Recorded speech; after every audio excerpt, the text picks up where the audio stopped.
As a certified Big Bird enjoyer since Total War Warhammer 1, I can tell you right now that this final form of Big Bird is by far the strongest. Today I'm going to be showing you a replay from Menace, the XMT clan, featuring the new Regiment of Renown, Lord of Change, the Golden Griffin of Tzeentch.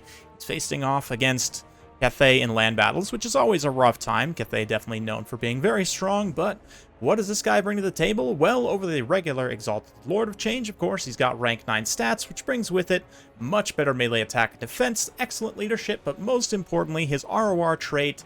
He is a metal change lord, so he gets permanent glittering robe, giving him plus 60 armor over the regular Lord of Change, 90 armor, 56 attack and defense, 400 plus weapon strength with great armor piercing, and 2 bound spells as well, area of effect damage coming from Gehenna's Golden Hounds, and more importantly, Searing Doom, one of my favorite spells for the longest time.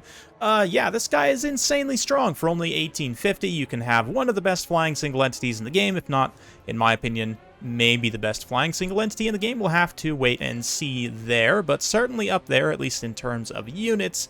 Maybe if we exclude lords and other characters from that. Anyway, the rest of his build here, he's got a Sorcerer Lord of Change up on the disc, Blue Fire, Chaos Spawn summons, Knights of Immolation to back him up, looking ever spectacular. Let's just take a minute to appreciate before the battle gets real chaotic. The visuals here of these beautiful Tzeentchian units. Thematically enough, fighting on a Cathayan map as well. We've also got a Soul Grinder. These guys got cheaper, as did all Soul Grinders in the 2.2 update, so should be quite a bit more cost-effective now. 2 Soul Grinders, in fact, and then just a couple of horrors here, some pink and blue horrors. For Cathay, we've got the new RoR Sentinel for some missile reflection. Pretty sensible choice against Tzeentch, but the short range of that missile reflect aura won't protect against the long-range shooting of those Soul Grinders. A couple of rockets as well to clear out infantry and chaff. We've got some Jade Warrior crossbowmen here, Peasant long spears, and Jade Warriors up front. Let's get things rolling. You see already that blue fire popping off, mostly hitting the hill, not really doing too much, but Gehenna's Golden Hound's going to be unleashed in the back line. Try and counteract this artillery. Yeah, unfortunately, Vortex spells like this don't generally do enough damage to actually shut down an artillery piece effectively. That being said, it's doing some horrendous friendly fire right now, and also, I mean, it's just mostly hitting cheap pinks and blues. Not really the end of the world. Most of the value for Tzeentch here is in these powerful flying units, and of course, the 2 Soul Grinders as well. So, interesting build, not to have a lot of infantry for Cathay to clear out. Seems quite vulnerable to cannons, but Cathay didn't end up taking any cannons in this particular battle. Perhaps they didn't think that Tzeentch would be wild enough to take that much large, but certainly the 2 Soul Grinders are definitely putting a hurt on the Jolly Jade Giant there. Gonna see a bombardment from the Tzeentch Knights. That Immolation drop will actually shut down the Fire Rain rocket pretty much. No, not quite. They perhaps could have jumped down there and finished off the leadership of the artillery crew, but they do manage to hold for the time being. You see some Tzeentch Furies rush in here, who had been vanguarded in the corner earlier on. They get in and do some good damage, but yeah, some Searing Doom coming down from the Golden Griffin as he starts to charge in, perhaps. With all these ranged units being disrupted, he can certainly get some work done, although, even still, with that 90 armor, not like peasant archers are going to do a ton to him. They'll definitely do some damage, don't get me wrong, but some nice pink fire there in the background as well. Soul Grinders just whittling down this green giant, jolly green sentinel. Not so jolly anymore. Knights of Immolation rush down here, and right now the Golden Griffin still just kind of biding his time up in the air. He could perhaps go after the Dragon-Blooded Lord there, but it looks like now cutting back into the center. You see these blobs kind of forming around the elite Tzeentchian units, and the Sentinel comes super far forward, overextending past the Cathayan lines to try and get at those Soul Grinders, but Golden Griffin's going to take this opportunity to pounce on some weakened spears. Again, because of the armor, he can just sit and fight these Peasant Long Spears and do a relatively decent job, especially with the Furies. Getting a nice side charge there, a little bit of pink fire as well from the caster, the Sorcerer Lord. Yeah, I almost said Lord of Change, but that's in fact something specifically different. Anyway, Knights of Immolation coming in for another rear charge as well, so Yeah, Tzeentch attack well ongoing, and we see in the distance there a little bit of Talons of the Night trying to tear up one last blue, but really the Cathay is having a problem in that they didn't take nearly enough anti-large and armor piercing. A lot of people might not think you need anti-large armor piercing against Tzeentch, but I mean, even just with the Tzeentch Knights and Chariots before, you arguably did need a couple of Halberds, but this guy especially, that 90 armor, means that the basic spear type units just really aren't going to be effective enough. You see the spawn summon also being called down. This thing does have a cooldown timer now, similar to the Cultist summon for Tzeentch. You need greater than 15 winds of magic to charge it up, but that's not really a problem at the start of a battle. You know, especially if you're rushing, approaching slowly. I say rushing, which is kind of the opposite of approaching slowly, but you know what I mean. Rush type build on a slow approach easily can get that done there. Lord of Change now, Knights of Immolation, chasing some routing units, making sure those Fire Rain rockets can't come back.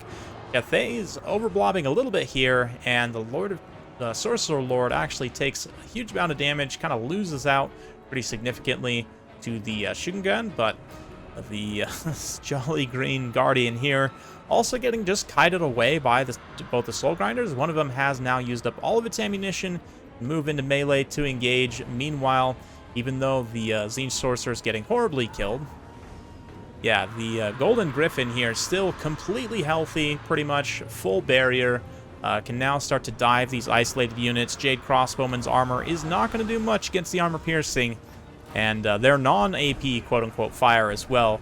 They'd have pretty good AP values, can definitely do some damage if they were able to get open shooting lane on this Lord of Change, but right now it's just not going to work out that way. Also not working out too hot for that Sorcerer Lord as he gets chased off the side of the map. The Green Guardian finally gets engaged against one of the Tzeentchian Soul Grinders, but the other one manages to pull far away. Definitely smart to pull outside of the radius of that missile reflect, so it's not just shooting itself in the face, and then it's going to be casting those, whatever, magical javelin things? I don't know. Whatever the missiles are from that guy. Yeah. And it looks like the Lord did get a little bit of barrier, but still getting routed off there. Storm of Shadow's been cast, and that Sorcerer Lord is gone. So instead, it's left to the Golden Griffin, glittering and gleaming. The glorious sunlight of Cathay. Yes. The thing about it is, again, lack of armor piercing. There's not even a whole lot of missile units left, and the damage they are going to be able to do is going to be completely ineffective against the armor and melee defense. I mean, the combination of defensive stats on this Golden Griffin just makes him absolutely nuts, and I'm going to keep his unit card up just so you can take a minute to appreciate how flying units with barrier already tend to be pretty good, because if they're able to disengage and get back up in the air, they can typically replenish that barrier a lot easier, right? So that already sets him up for success. Then you have the high melee defense, which means any units which do fight him in melee are very unlikely to get hits unless they're more elite units with high attack, or like specifically dedicated good anti-large units, right? The 20% physical resistance means any hits that do get through are going to be lessened, regardless of if they're armor piercing or not. Of course, the armor helps against all non-AP damage. And then barrier, again, we get back to that. All of those things just combine, especially the melee defense, to make barrier that much stronger. Melee defense in particular, if you're in a pitched single entity fight, for example, and your opponent, the Lord of Change's opponent, whiffs on multiple melee attacks in a row, enough time can pass that the barrier will actually replenish, right? So high melee defense is already strong in and of itself, and the high armor and physical resistance, but those traits just get even stronger with barrier. And I think this guy's probably going to need a cost increase at some point. I don't know. In this particular battle, he didn't output all that much damage, but he also tanked out pretty much everything. I mean, to be fair, Knights of Immolation also did a great job tanking out. A lot of the actual damage output is going to come from these Soul Grinders. You know, the Fury's doing a pretty good job as well. Blue's kind of just getting shelled to death there, kind of to be expected. But also, you know, the spawn summons likely would have got some pretty good value as well. But just the tankiness and the difficulty in killing this guy is going to, I know, cause a lot of pain for a lot of players going forward. So definitely something to consider when you're fighting against Tzeentch is that you're going to need the tools to be able to take this guy down.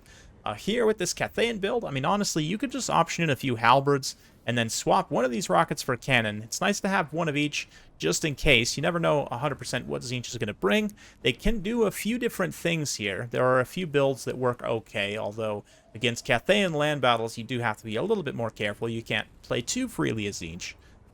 But definitely cannons would help, you know, kind of limit this perhaps, especially Storm of the Night from the Lore of Yin, which he did have. We saw it cast there a couple of times to heavily debuff the speed of this guy. You can slow him down and blast him out of the air with some cannons and whatnot. But let me know what you guys think in the comments down below. What has been your experience so far playing 2.2? I've got plenty more replays featuring these new RORs coming very shortly, so stay tuned for more. Hopefully you guys enjoyed. If you like this sort of content, be sure to like, subscribe, hit that bell notification. Every time I upload a new video, you'll be notified. Thanks again. We'll see you next time.